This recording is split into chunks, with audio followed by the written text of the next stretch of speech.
Ontem nós interrompemos aqui a nossa conversa falando sobre os bem-aventurados, né? E por fim, lá no final da nossa conversa, até citamos aquelas bem-aventuranças do Sermão da Montanha, conforme o Evangelho de Jesus segundo Mateus, lá quando Jesus no monte diz que os bem-aventurados são os humildes, os que têm o reino do céu, os que choram, os pacientes, os que têm fome e sede de justiça, os misericordiosos, os limpos de coração, aqueles que sofrem pela justiça, em busca de justiça, tanto no mundo material quanto no mundo espiritual, e, por fim, aqueles que são perseguidos por causa da verdade, pelo testemunho que sempre deram e dão do ensinamento do Cristo, testemunho do Cristo no seu Evangelho e também pelo seu Apocalipse. E agora vamos então continuar com o nosso bate-papo, com a nossa conversa, a partir deste ponto. E ouvem as palavras. Ouvem? Como assim, Paulo? Como ouvem? Ouvem a leitura feita por outra pessoa? Como agora nós estamos ouvindo você ler, ou você lê e nós ouvimos? Não, não é isso. Ouvem, porque a profecia fala. Sim, meus amigos, a profecia fala. É preciso que nós tenhamos ouvidos para ouvi-la. Quem tem ouvidos, ouça o que o Espírito diz. Mas como é que ela fala, Paulo? Como que a profecia fala?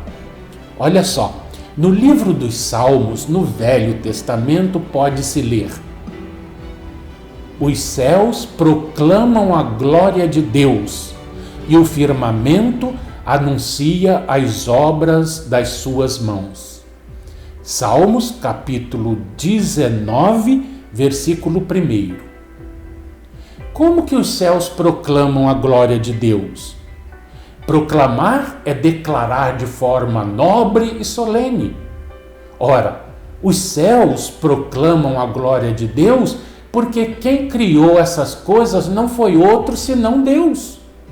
Ou será que foram os homens que criaram o universo, os planetas, os sóis, as estrelas, as galáxias? Foram os homens ou foi Deus? Claro que os homens não foram, não é? Então só pode ter sido criados por uma inteligência superior.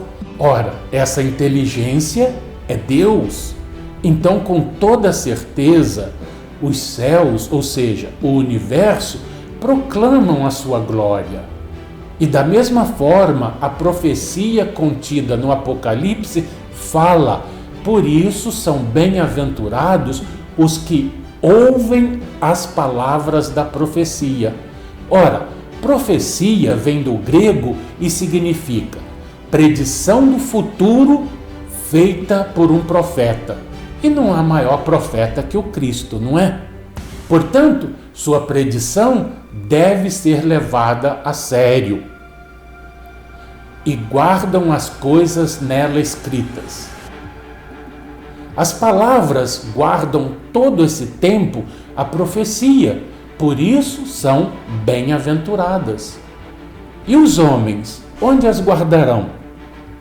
Colocam num baú e a trancam? Não, né? Nada disso. Guardar aqui tem um sentido de observar, cultivar, compreender, praticar.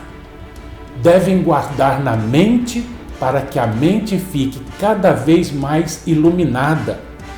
Esses são os servos a quem o Apocalipse é endereçado. Jesus deseja mostrar-lhes as coisas que acontecerão e os sinais que marcarão a sua volta.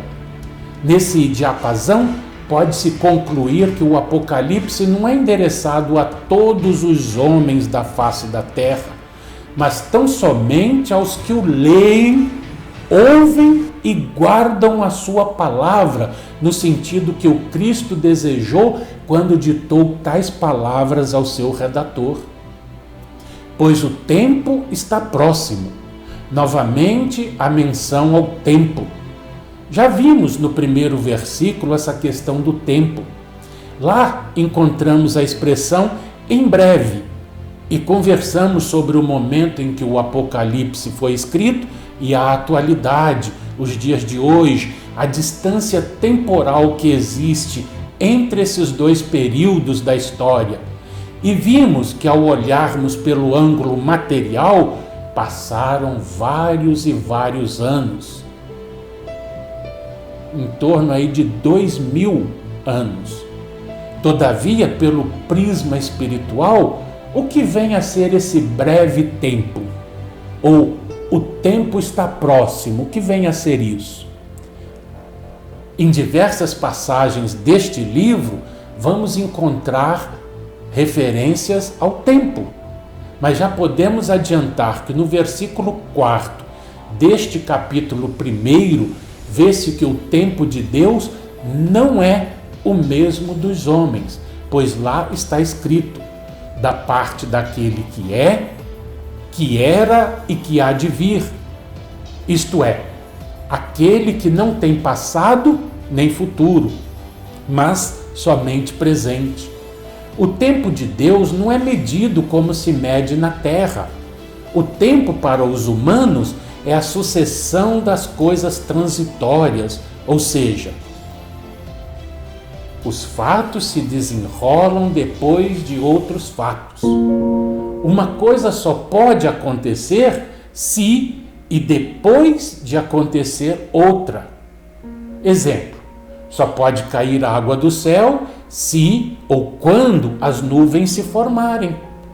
É preciso a formação das nuvens para acontecer a chuva. O contrário disso seria uma incoerência temporal. Assim, o que representa o tempo em questão de eternidade para os homens? É o mesmo que comparar todo o tempo conhecido da existência da Terra ao fato, melhor dizendo, de uma gota de água que se desprende da nuvem e cai no mar. Para o ser humano, o tempo é semelhante a essa duração.